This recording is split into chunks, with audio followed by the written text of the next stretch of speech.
Hello friends, welcome to Ramya channel. இன்னைக்கு நாம ஒரு ஸ்வீட் ரெசிபி தாங்க பார்க்க போறோம். ஈஸியா சிம்பிளா 10 மினிட்ஸ்ல எப்படி செய்யறதுன்னு பார்க்கலாம் வாங்க.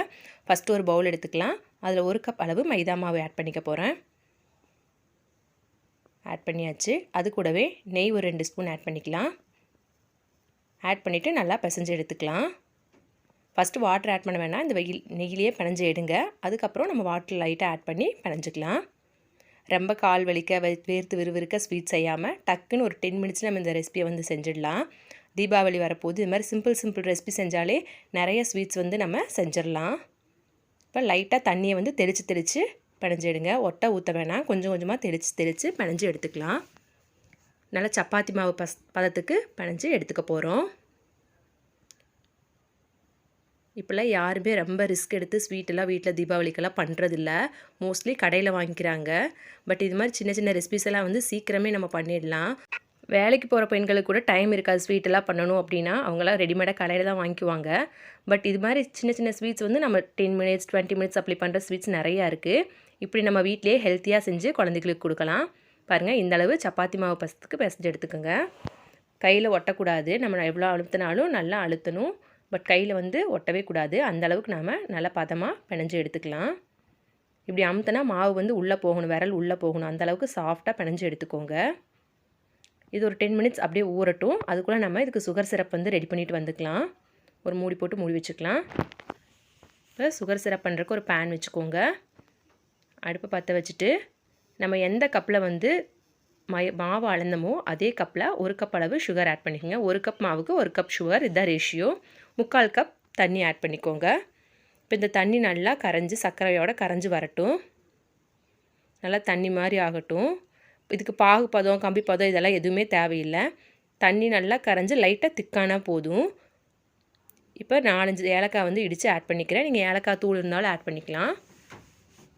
இந்த சர்க்கரையில் வந்து நிறைய அழுக்கு இருக்கும். இதுக்கு நீங்கள் 1 ஸ்பூன் பாலை மட்டும் ஆட் பண்ணிங்கன்னா அந்த அழுக்கெல்லாம் தனியாக தேங்கி வந்துடும். அதை எடுத்து த்ரோ பண்ணிக்கோங்க. சர்க்கரை நல்லா கரைஞ்சி வரட்டும். ஒரு 2 மினிட்ஸ்லேருந்து 5 மினிட்ஸ் வரைக்கும் ஆகும் நமக்கு கரைஞ்சி வர்றதுக்கு.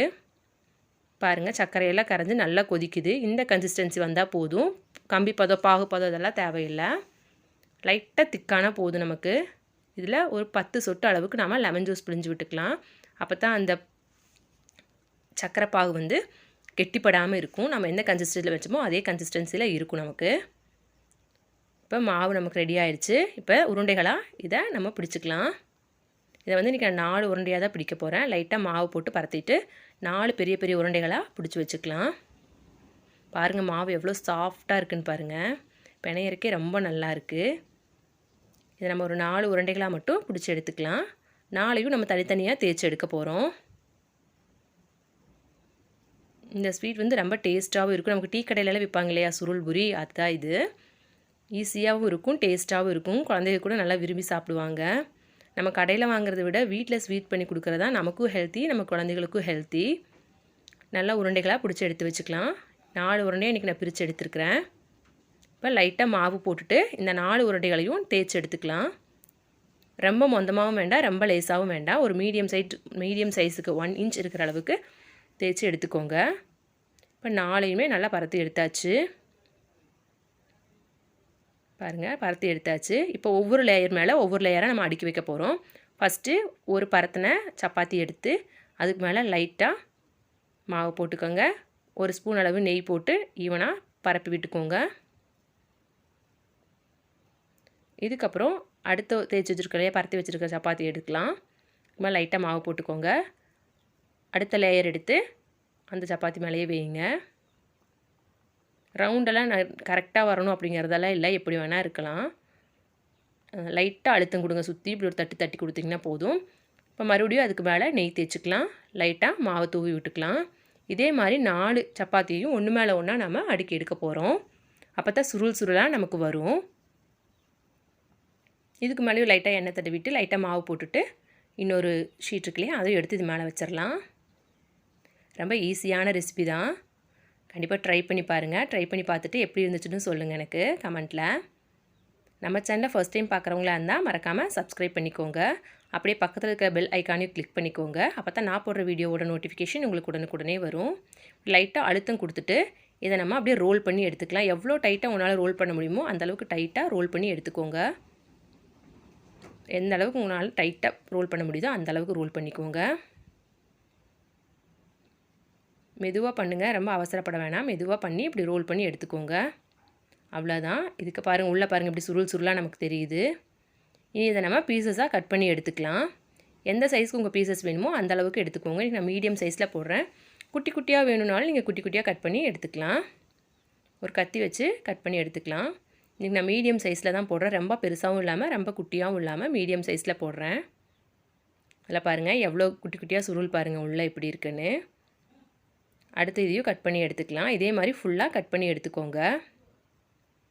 கட் பண்ணி எடுத்துகிட்டு இதை பொரிக்க வேண்டியது தான் வேலை. இதில் பாருங்கள் சுருளே தெரியாது. பட் நம்ம பொரிச்சு எடுத்ததுக்கப்புறம் அந்த சுருள் வந்து அப்படியே வந்துடும். பார்த்தா சுருள் இல்லாத மாதிரி தான் இருக்கும். உள்ளே சுருள் சுருளாக வந்துடும் நம்ம பொரிச்சு எடுத்தோடனே. பாருங்கள் இந்தளவுக்கு எப்படி சுருளாக இருக்குது பாருங்கள். இப்போ இதை லைட்டாக ஃபிங்கர் வச்சு இப்படி அப்படியே அழுத்தம் கொடுத்து விடுங்க. அப்போ தான் நீளமாக வரும் நமக்கு. அந்த சுருள் வந்து அமுங்காத மாதிரி. பட் வந்து லைட்டாக ப்ரெஸ் பண்ணி விட்டிங்கன்னா போதும், நமக்கு சூப்பரான ஷேப் கிடச்சிடும்.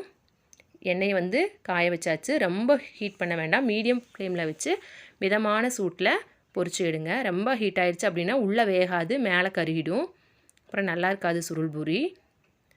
மிதமான தீயில் வச்சு மெதுவாக திருப்பி போட்டு எடுங்க.